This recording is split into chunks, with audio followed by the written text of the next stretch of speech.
Hello out there, and you're welcome to a fresh edition of our program. My name is Banji Busari. It's our midweek edition. Of course, don't forget that yesterday Nigeria turned 64, and Nigerians are saying, "Oh, Nigerians actually did say we are of age 64." Of course, we've been of age for almost how many decades now, and we're advancing towards a centenary anniversary of Nigeria. 64 years. It's really a landmark. So today on the program, we're actually focusing on Nigeria at 64, journey to nationhood, what has transpired even after independence. That's in 1960, October 1, 1960. Here we are, 2024, marking 64th anniversary of this great country, Nigeria. You are welcome. A summit, of course, you get its accurate and objective analysis of issues across the polity and even across our borders in Nigeria.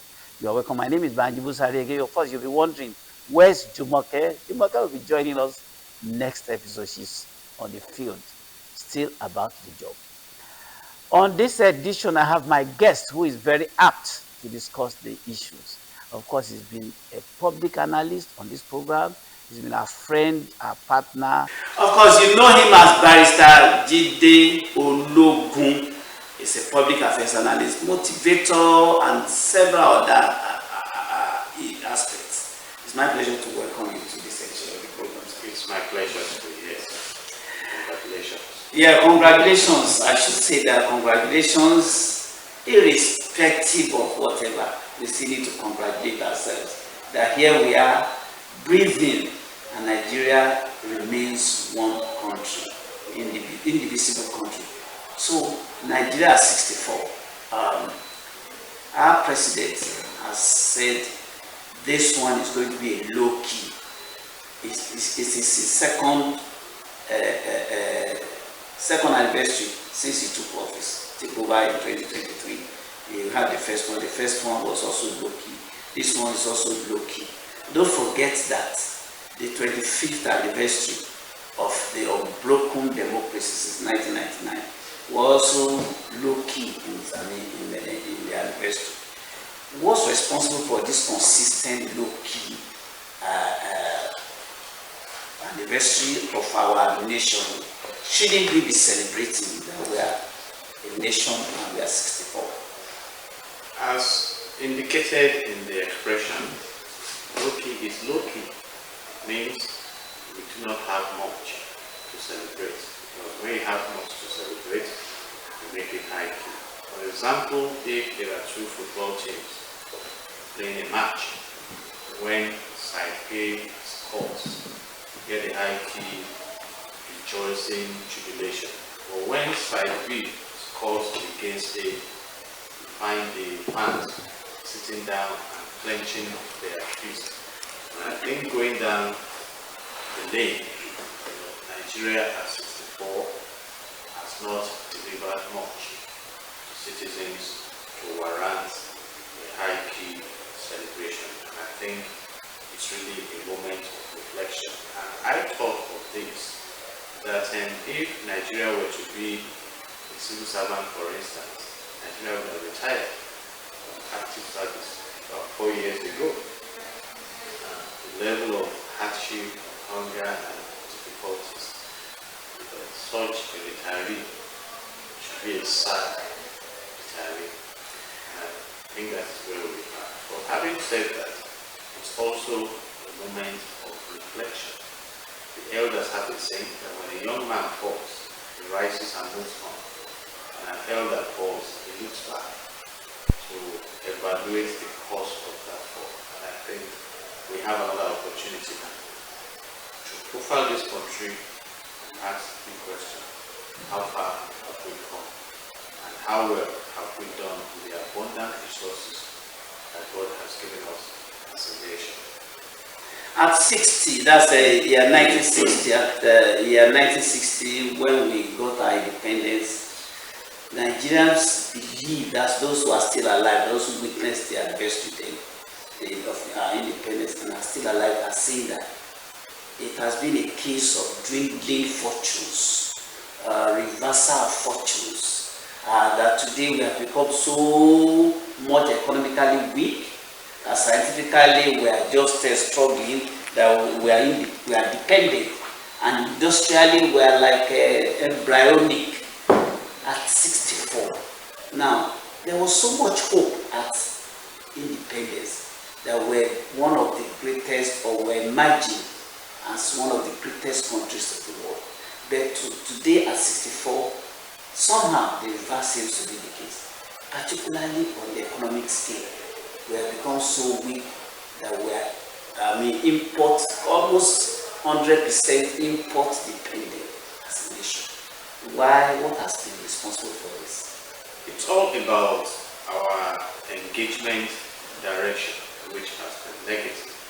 And let me say that Nigeria was prosperous, Nigeria became vibrant.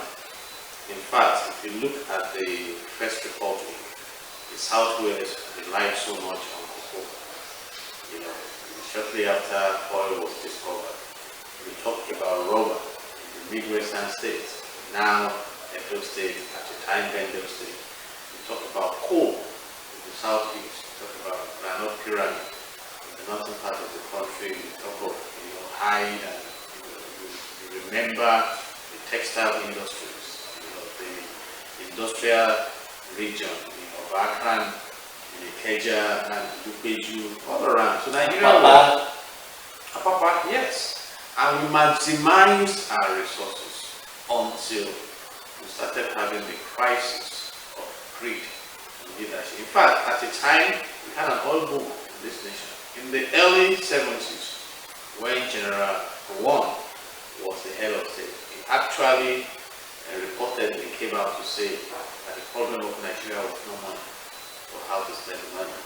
You see, and some people came up with an idea of how to spend the money with the Udoji Commission report, when salaries were increased. And since then, we have launched into ostentatious living. But let me go back to the pre-political independence era. In the 1950s, 1960s, we were positioned like the Asian tigers to really develop. You talk about Hong Kong, you talk about Korea, and you talk about countries, Singapore, that have made good use of what they have. You talk about industrialization, you talk about exportation, production, and inclusion in the global economy. In fact, 5 years after Nigeria gained political independence was when Malaysia released Singapore. So Singapore left Malaysia in 1965. And I recall, as I read in the book From Third World to First World, Lee Kuan Yew, the leader of Singapore, came to Nigeria to solicit collaboration on developing nations. And when he profiled the mindset of leadership, he returned and just bounced Nigeria to her fortune, or misfortune, so to say. And today, Singapore is one of the best countries to live and to work in the world. See, so, in 1980, the exchange rate was about 80 kobo. In fact, the minimum wage we talk so much about now, I think around before 1960, Chief Obafemi Awolowo introduced the minimum wage in the Western region. 5 shillings, it depends before shillings, or 5 shillings and 6 pence.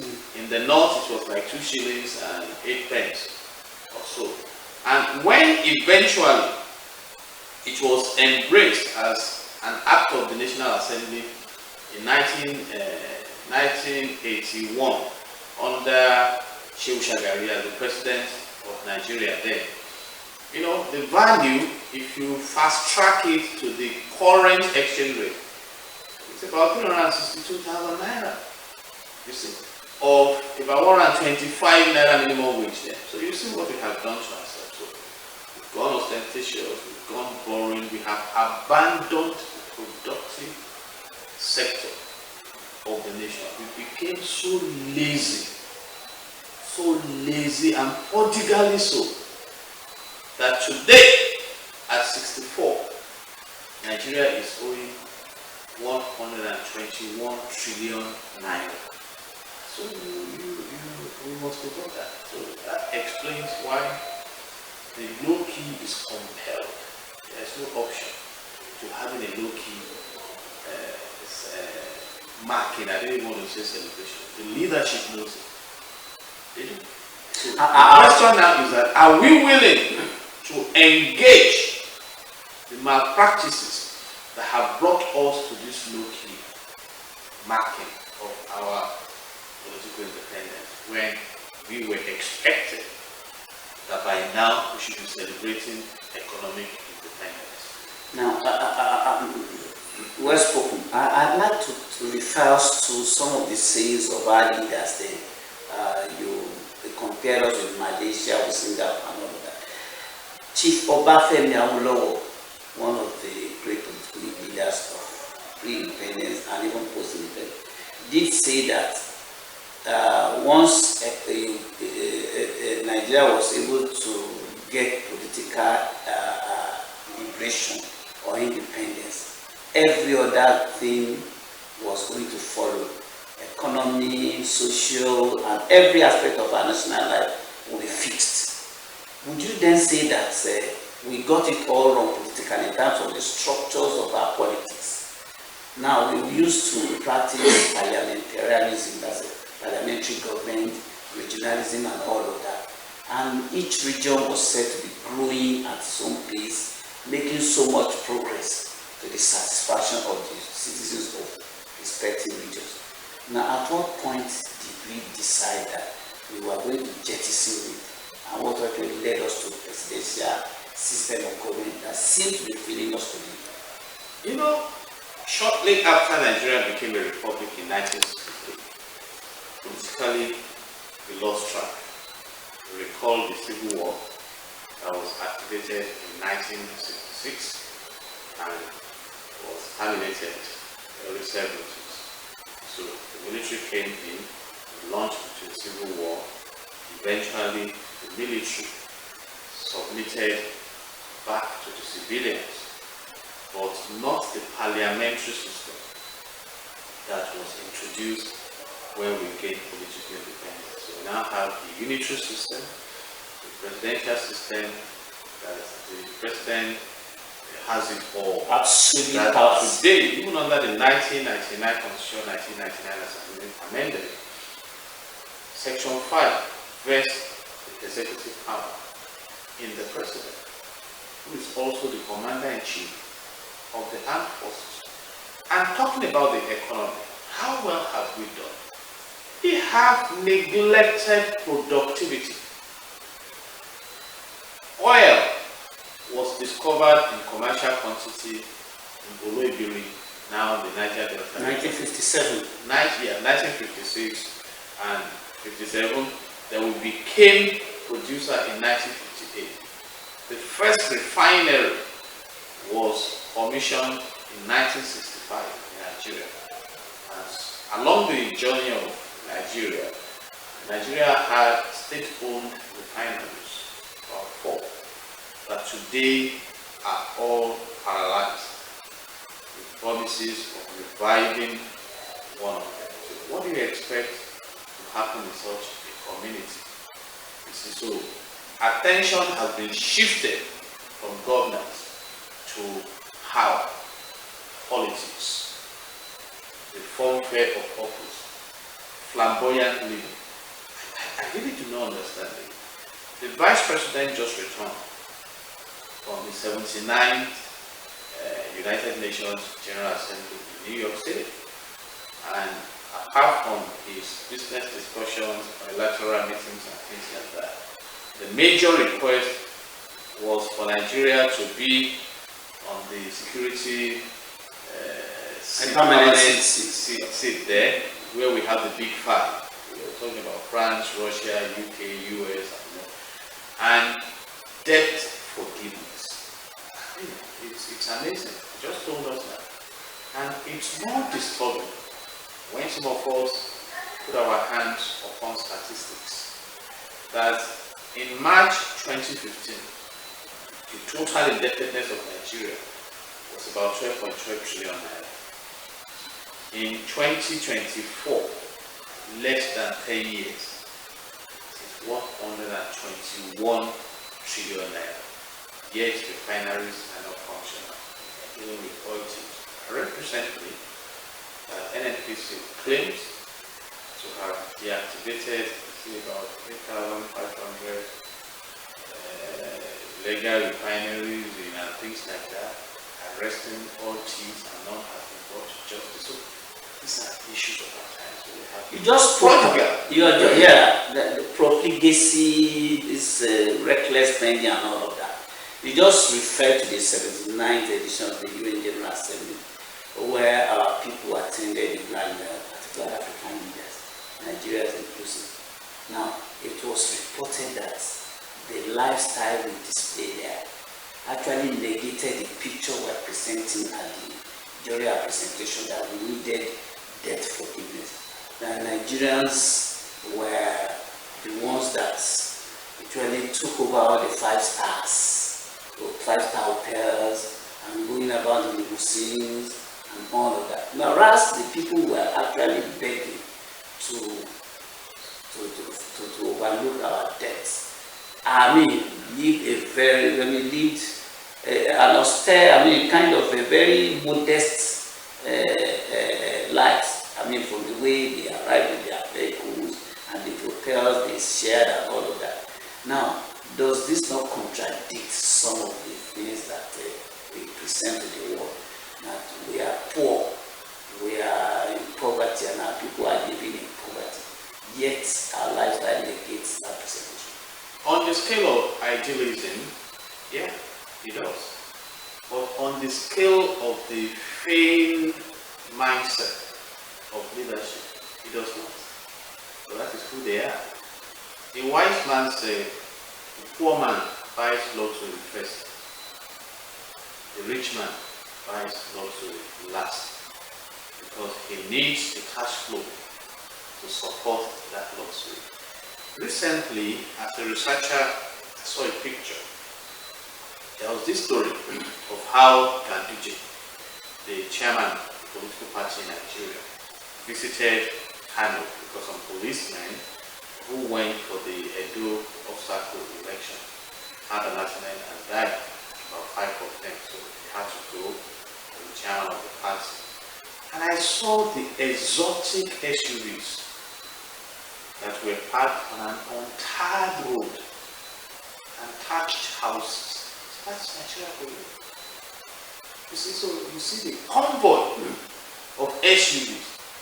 And now that the average cost of PMS is about 1,000 naira. So who accounts for fueling all these SUVs?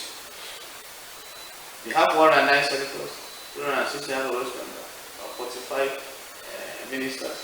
In fact, when the debate was on about the SUVs in the national anthem, one of them came out to say that the ministers have 4. These are things we discuss.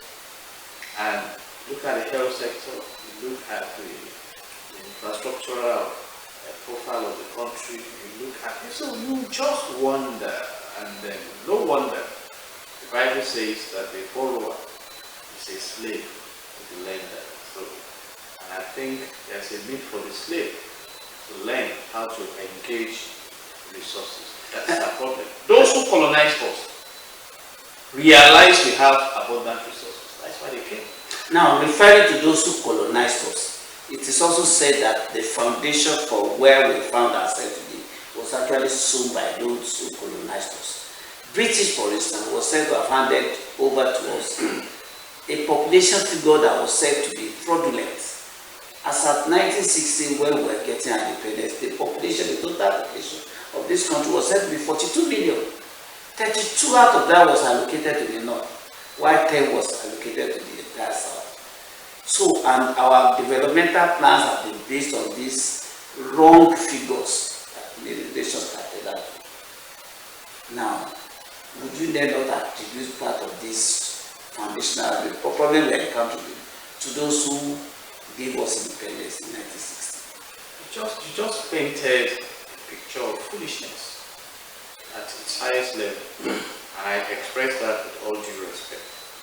You see, I was traveling to New York on vacation at the time, and we passed through Abu Dhabi. And while flying from Abu Dhabi to New York, I saw this documentary on Sheikh Zayed, the founding father of the modern UAE, what that man did, constructing canal. It was Sheikh Zayed who said that wealth is not money for developing people. And you see what they have done? And it amazed me. At the point in that documentary, UAE was to embark on agroeconomy. And the Western world told them it was not going to be possible. But he told these people, it's our land, it's our project. Let's go ahead. And they made a success of it. Sir, when I started school, primary school, what level of English could Chidilogo speak? But I sat down to learn. But I also did not choose to learn Arabic or German or whatever. Life is a function of choice. America was colonized. What do you expect your colonial master to do to you than to hold you down? And a wise man said, you don't drown by falling into water. You drown by remaining in water. In fact, I detest that argument. You said you wanted independence, they left you.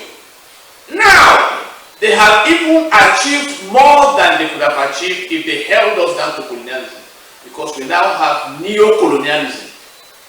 Sir, at the time we were exporting refined fuel from this country. Now we import refined fuel. What level of colonialism? Do you know, sir, how much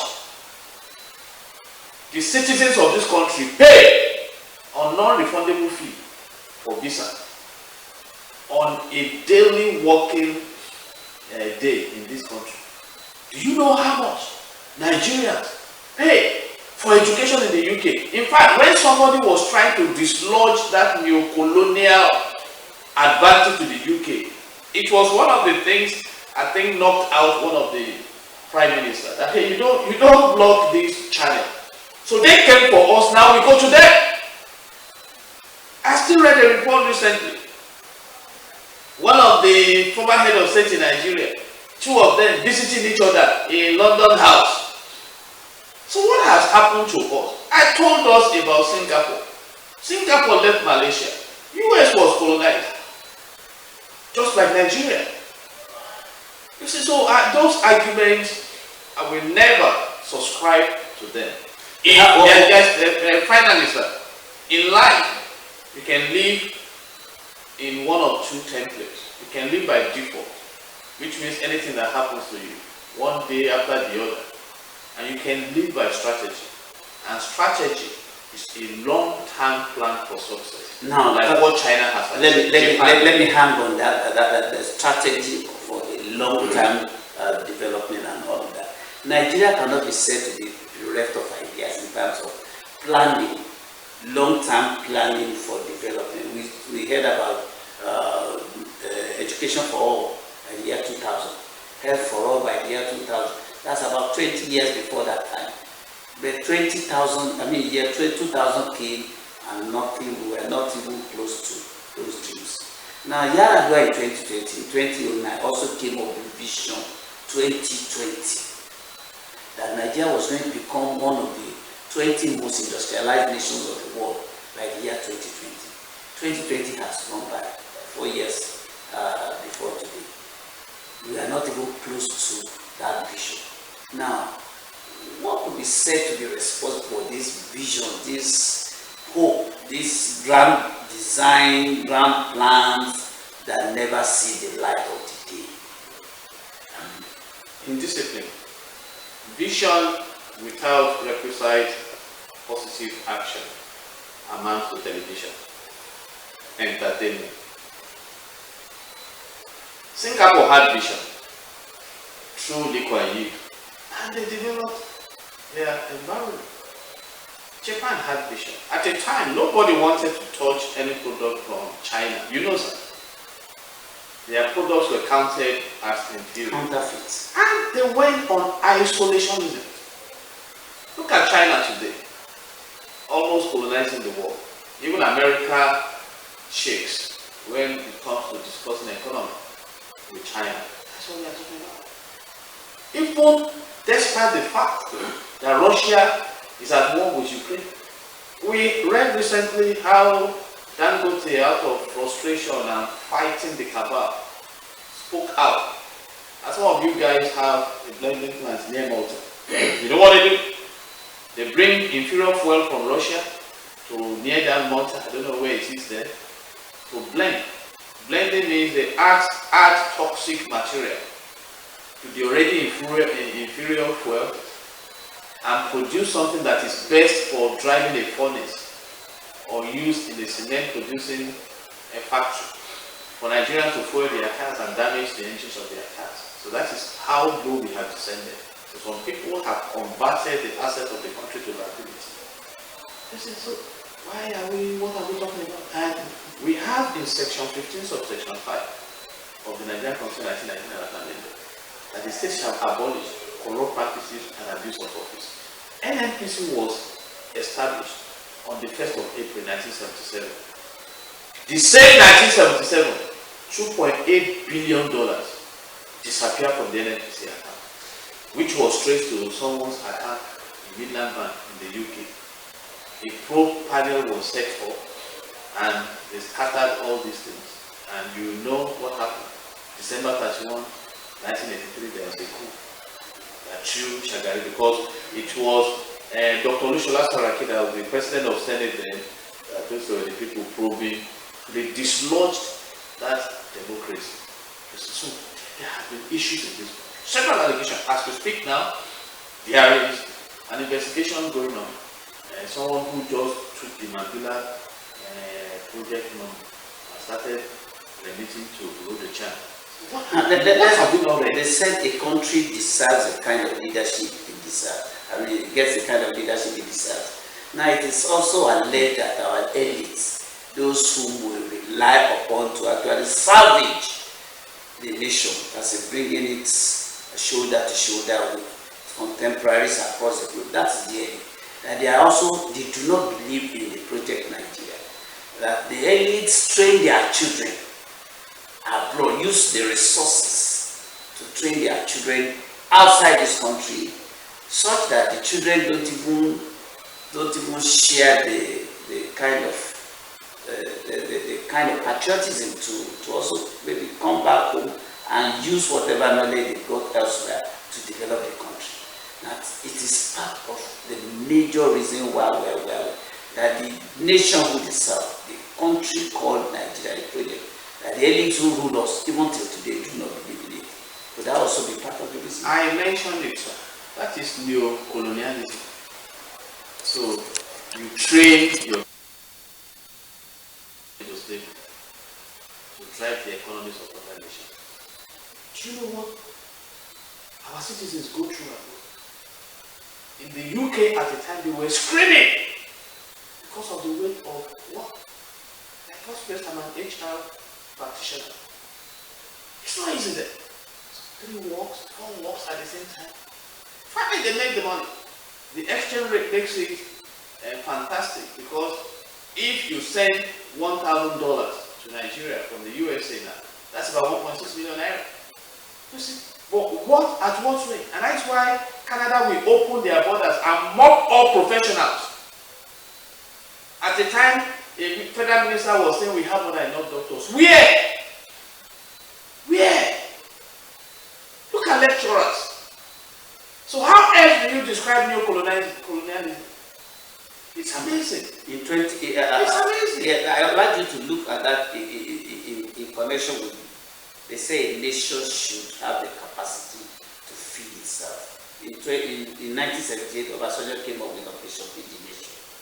This was followed by a Green Revolution by the Sotini and Lieutenant Shagari. All as we speak today, the nation can hardly feed itself at 64. Now, is it for the lack of resources, land and what we need to develop and grow to feed our nation? What's responsible for all of this? It's a bouquet of issues. Somebody was joking that Operation Feed the Nation. I had a farm then, and Dad gave us land at the back of the house, so I enjoyed it. Yes, we used to come to supervise and things like that. OFM, somebody joked that can that now be the Obasanjo farm of Nigeria, the same OFM? That is what happens in Nigeria. See, look at when the former president was there, we were talking of open grazing goods, this one ranching and blah blah blah. Are we pushing national interest or selfish interest? The land use decree that was established in Nigeria, for whose interest? So these are issues, and that is one of the things that discourage Lee Kuan Yew. If you read that book from First World to from Third World to First World, I think he consulted one of the ministers in Nigeria, a flamboyant minister, who was discussing with him how to set up, a shoe factory or something. When he used up. This is not who are the oil chiefs in Nigeria that are connecting 5,800 pipes to NNPC pipeline? Who are the owner of the branches? You read about these things. So it's not about, I said it. You are talking about food security. Where will the food security come from? Section 14 subsection 2 of the Nigerian Constitution 1999 as amended says that the security and the welfare of citizens are the primary purpose of government. Security comes first. Look at how farmers are beheaded. Right now, in some states in the country, the governors are even telling them, please go and find how you will defend yourself. You see, so, and what will happen to our agro-economic capacity when bandits are there to destabilize everything? Apart from banditry, you look at the southwestern part of the country, the southeast and things like that. We have arable land. Are we encouraging farming? Are we productive? Let me speak to Lagos State.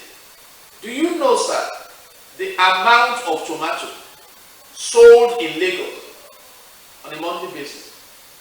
They run into billions of naira, and they are imported, and that is why the business concerns in the north will say we will not move our onions. So we run a vulnerable economy because we now have a flamboyant governance style. No, Israel doesn't have so much of land.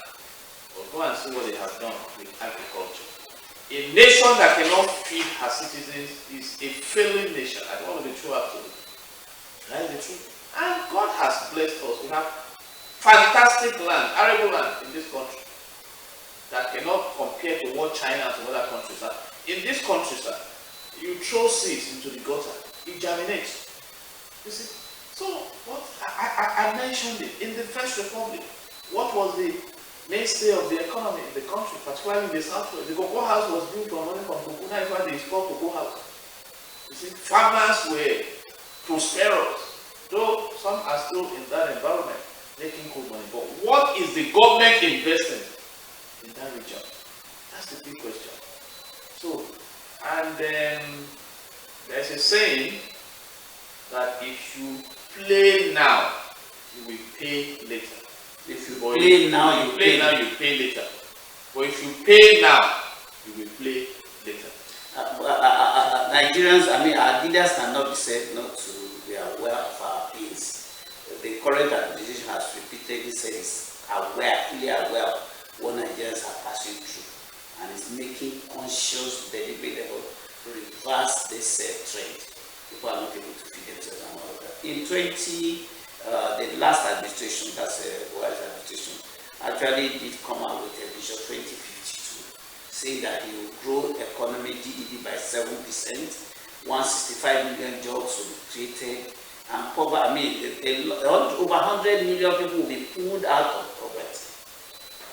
We don't even know whether we have more than 100 million people now in poverty or less. You should be able to tell us. Then whether we have been able to create at least even 50 million jobs. Buhari was talking about 165. So where does the hope of the common man come from when it's economically, subjugated, and he's nowhere, he cannot even stand tall as a family man or as somebody Nigeria who is willing to actually contribute to the nation? Governance wise, it's in the hands of close to 40. governance wise, it's in the hands of my president and commander-in-chief of the armed forces. Now, Buhari mentioned Vision 2052. He left words here. So Asiwaju is there now. We've been monitoring, recently, in fact, as at yesterday, about 64 CNG buses were rolled out for students, the labor union, and I'm talking about vehicles that will be driven by compressed natural gas that we have in abundance to scale down on the cost of transportation, to start with some special regions. And we saw his intervention in ensuring that the NNPC and the stakeholders in the gas industry will be selling crude oil to Dangote, who has been bold enough to build the largest refinery in Africa, in Naira, and some bold steps that have been taken. But the CBN is still struggling because the 27.25% interest rate is not helping. So the argument is that they are using it to tame inflation, but that inflation has gone haywire. For instance, in 2014, a bag of rice was 7,500, by 82,000 naira. So these are issues. So if the president wakes up to realize, like I've been saying, that everything that happens within his tenure will be documented against his name, he has the opportunity. He's the commander-in-chief. He's the presiding officer. He has ministers. That is why we are monitoring the reshuffling of ministerial cabinets. And of course, there has been some brilliant performance. And let me commend this, my president. I've noticed that electricity in Lagos, in Ikeja, where our office is, has improved, even though we are talking about Band A. So if we can engage and realize that it's all about the citizens, it's not just about taking care of those on the side of the elite, but the citizens. That's where the threat lies. The elite who are enjoying will deceive you, but if you want to know the reality, go to the citizens. You don't even need to ask them questions. Go to a Ikodo market in Ikeja, look at their faces, listen to their discussions, go to where newspapers are sold. So the realities are there. And he alluded to these realities when he was in China, addressing the Nigerians in diaspora in China. You see, so these are issues. What are we talking about? Creation of commonwealth for common good. If you read from section 15 of the Nigerian Constitution 1999 as amended to section 16, it says the resources of the country should be harnessed in a way that wealth is not concentrated in the hands of a few. Maximum happiness is provided, a minimum living reasonable wage is provided, care for the old, for the disabled. These provisions are there. Affordable housing, affordable food. So it's up to my president right now, and time is flying. Time is flying. Exactly. And I wish him the best. You wish him the best. And he promised renewed hope. And if we are talking of renewed hope, it means that a hope failed that is being renewed. And I wish him the best. Having said all this, I know so much has been said in the last couple of minutes. But shouldn't we give kudos to our nation that, irrespective of the huge challenges confronting us as a nation, we are united, we remain one indivisible country. Mr. Banji, yes. Unity can be qualified. There is joyous unity and compelled, what they call forced marriage. So, I congratulate Nigeria as it's but please don't let us be carried away. It is not well with the majority of citizens in this country. That is the reality. Because if you don't diagnose properly as a medical doctor, you are not likely to be of help. So I am calling on the government while appreciating the effort so far. I need to do more. General Salami, the former head of state, has released his voice. Dume spoke about it recently. Some governors are speaking. The reality is that Nigerians are going through difficult times. Nigerians are going through difficult times, and that's 64 years down the line, where we expect that the fortunes would have increased and they will be ranking with the top nations of the world, just as we are seeking membership of the permanent seats as the Security Council of the United Nations. That's where we are supposed to be. And even back at home, we are supposed to economically buoyant and become tourist attraction as a nation. That's where Nigerians expect that there's what is called audacity of hope. Nigerians are hopeful that one day we'll get there. And we'll have a high-key celebration. Yeah, we have a high-key celebration. And all this low-key will become a thing of the past.